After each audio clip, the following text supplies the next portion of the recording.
We may have had injuries, but we had the capacity. Beating Tottenham at home once again, but we've got to keep things moving. We've got to keep things rolling on. But before we do, and get into the preview, HelloFresh, thank you for sponsoring this video. The link will be in the description, of course, people. The QR code will be throughout the preview on the left-hand side. Check them out. Here's the video. Yo people, it's your boy back again with another order from HelloFresh. Bellies be grumbling with all these unbiased watch-alongs I've been doing, so I needed something delivered to my door. Easy for me, as you can see.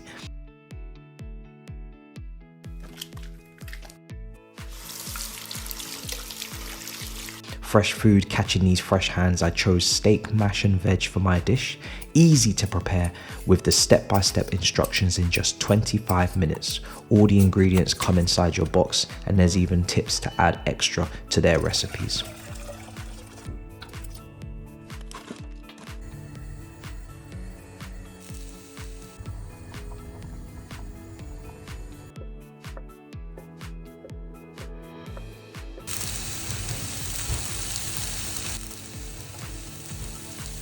To keep ahead of the curve, the code is Matisse to get 60% off your first box plus free desserts for life. Scan the QR code or click the link in the description and enjoy.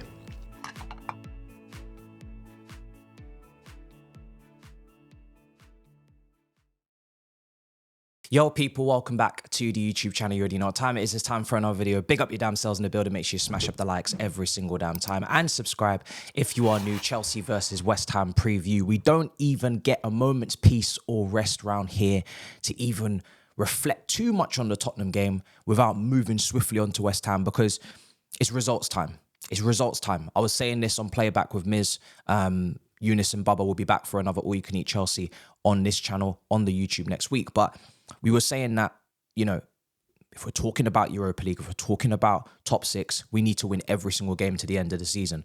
And obviously Newcastle and Manchester United need to lose a game as well, which could happen, but we need to handle our own business if we're going to make this late surge. We're asking this team to do something that they've not done before this season, which is win 5 games on the trot and show that consistency. And that is the barometer for consistency, is 5 games, in my opinion, for individuals and for a team. So it's a really good win against Tottenham, but we have to move on. The players have to move on. The manager's already moved on. The press conference, everybody's got to keep ticking, because West Ham is another difficult game. It's another London derby. They're another very strong physical team, and we've got to be mentally and physically prepared for that. Now, in terms of the team, my team that I'd pick is going to be pretty much almost exactly the same as a team that played against Tottenham. I would make one change, and it may be unfair on Gilchrist, but I would like to see Acheampong start.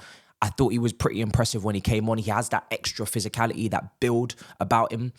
People that have watched him in the academy have said he's played right back, he's played right wing back, and he's also played a bit of centre back. But he's better going forward than Gilchrist. He's more physically imposing, and we are dealing with West Ham, potentially Ward-Prowse or Zuma, Bonner, whoever is in that centre back pairing, players that are physically capable of scoring from corners, and of course a player that is extremely gifted at delivery. So Souček is another one we have to involve in that conversation. Antonio, we've seen Antonio bully us quite a few times actually in the last few years. So we've got to match that, and I'd just make that one change. The rest of the team I'd keep exactly the same. I'd love to continue to have Cucurella inverting, playing as that second midfielder to Caicedo. Their link up and build up was incredible. I thought that was one of Cucurella's best games in a Chelsea shirt, along with that Dortmund at home game in the Champions League last season, in the second leg, I believe. Of course, we need to still see that back three and build up. I think Acheampong can definitely play that role next to a Trevor Chalobah and next to a Badia Shield. It is probably harsh on Gilchrist, but you guys let me know what you think in the comments. I'm just thinking about a few little changes there, the intangibles of him being bigger, stronger, that would help us. The same front four as well. Now, listen, if there are players coming back like in Nkunku, if people are thinking about Reece James, whoever else is in partial training, those guys, they will go straight to the bench. You know, the bench is bewildered of experience. It's all youngsters from Cobham. So anybody who's in partial training, who was working their way back, they're going to the bench immediately. They're not coming into the team. So we don't need to worry about the starting 11, really. In my opinion, is pretty much that one little right back position. I personally think Pochettino will still pick Gilchrist, but we'll see what happens. Speaking of Gilchrist, he had some glowing words, obviously, to speak on Poch, as did Madueke as well after the last game. He feels that he's taken his chance, Gilchrist. Tonight, these games will only help me and help me to keep improving and keep testing myself against the best players. My family say, keep going and believe in your ability. He says Pochettino has given him a lot of confidence and has got him believing and that he can do his thing and play for Chelsea Football Club. Listen, in terms of Pochettino, the post-match quotes were quite interesting because he did kind of leave the door open for an exit. He did kind of say that it's not down to me, which is not the same rhetoric that we've heard previously. Before, he was saying he was having great phone calls or great texts with the ownership, the hierarchy. Now we're hearing that he hasn't really spoken to the owners of the club for a few months. He's more in contact maybe with Win Stanley and Lawrence Stewart over the transfers. And they said that they're working previously towards the transfers and the summer window. But now he's kind of leaving the door ajar, which is in line with the rumours of Fabrizio Romano saying that Chelsea are going to make a decision at the end of the season. He's now also saying it's not down to me how much time I get. It's not down to me whether or not I get that time or not. You have to ask the owners. He said as well, which is, again, it's quite interesting, that sway. You know, we're in limbo now. These results towards the back end of the season and the performances are very important, as they should be. If we make Europa League, that might just give him the saving grace. If we don't, maybe that's the cutoff point if we even miss out on Conference League. So he says, you know, on the commitment of the team as well, he says if you go there and don't compete, or if your level is 50%, then I think it's better to have another player with less quality, maybe younger, but competing in their best 100%. And he's obviously speaking about the fact that that was his favourite performance or his best performance from his Chelsea team since he took over. First time he was really happy with everything that happened. Was he sending digs for players that don't give that commitment, don't give that 100%? It seems like it. We don't know who those people are. Obviously, Enzo is out injured until the end of the season. A lot of people have made assumptions that he might be one of the players that he's talking about. I personally don't really want to go down that route, considering Enzo was literally carrying an injury for at least a month whilst playing through it for Chelsea. That shows a lot of commitment to me. Obviously, now people are saying this Caicedo better without him. Does Enzo even suit Poch? We've had that conversation on All You Can Eat Chelsea, I think, a few months ago. The dynamic between Pochettino versus Enzo in terms of stylistically how we're going to play. If that does become the face-off next season, if Poch is to go into his last season of his contract and Enzo is obviously still going to be here, is he going to be a firm fixture in the side? You know, there was more talk about him, you know, Pochettino saying sometimes people want the names to start, you know, the names, but not necessarily it's the names that should play. Sometimes it's the others that should play. Again, hinting at Enzo, maybe hinting at Sterling, big names, big players, big fees. I don't think that Pochettino can win that battle, if I'm honest, with Enzo, personally, just purely because of the amount of money that was spent on Enzo, the amount of resources that were put into getting him, the negotiation with Rui Costa on the deadline day. And obviously, you know, he is one of the main pieces in this jigsaw puzzle of the next era, I guess. Pochettino is far more unstable in his job. You know, he's 1 year left. He's had rumours about his exit.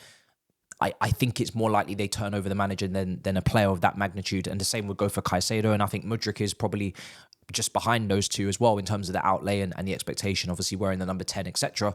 And them kind of doubling down and saying he is our left winger. There is no reports of him going. So listen, I think they're going to have to meet each other in the middle. If the game is too quick for Enzo, but maybe Enzo also has to speed up a little bit, which I think he can do once he gets back from the injury. That Argentinian team in the World Cup was hardly playing tiki-taka. It's a pretty enduring, high-intensity team.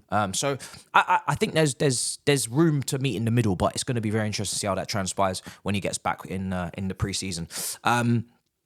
Pochettino has definitely had enough of the rumours. He's had enough of the talk around him. He obviously just wants to focus on the games now, which is do or die. And he says you need to ask the club whether the club wants to keep me going or not and stop writing things that make no sense. Also spoke about recovering the players.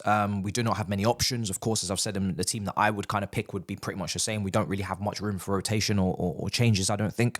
And also he's spoken about the physicality of the West Ham and the team that we're coming up against, very strong and obviously very good on set pieces and whatnot.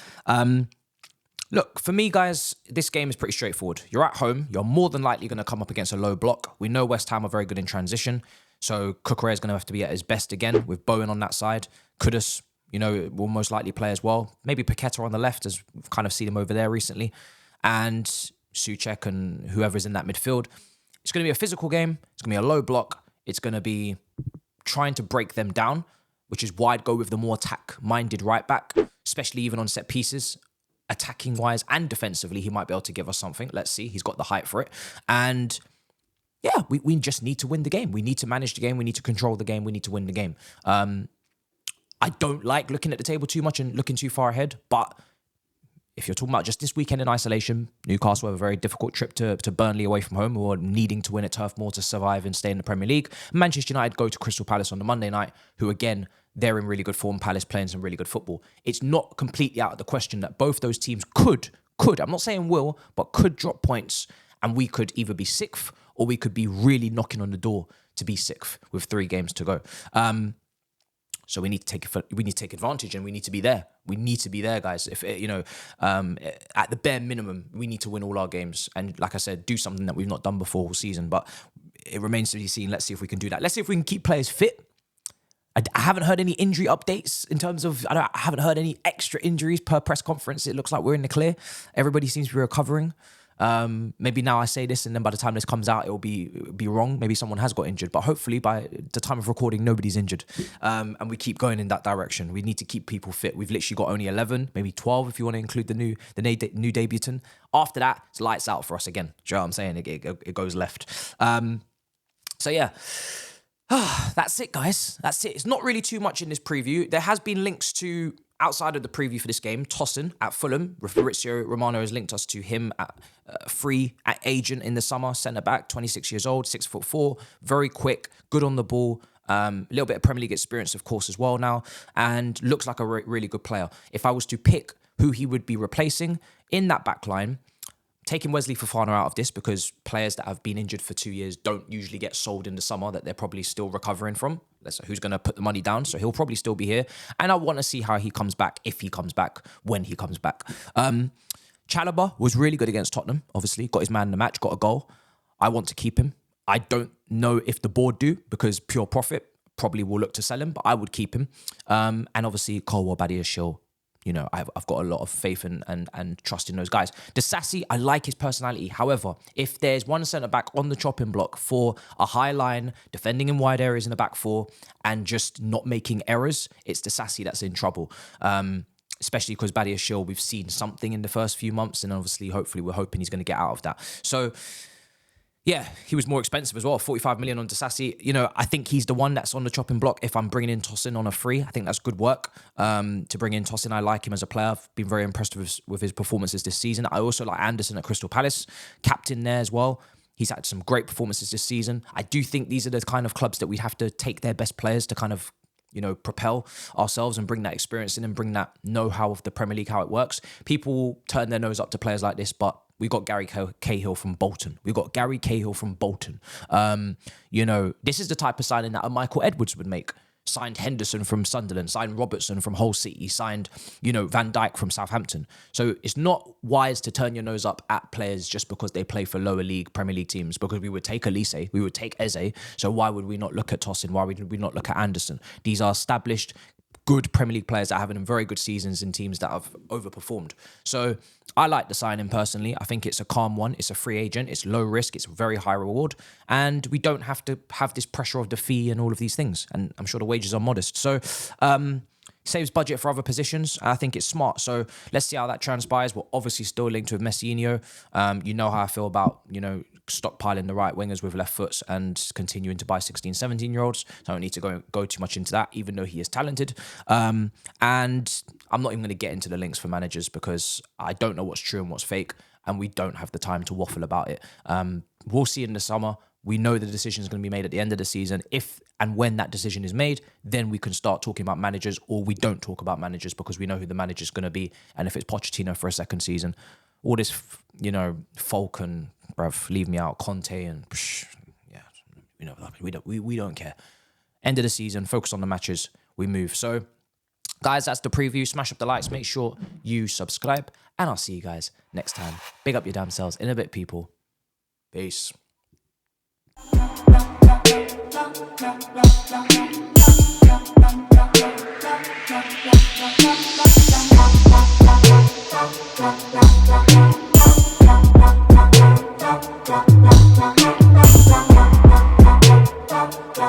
back.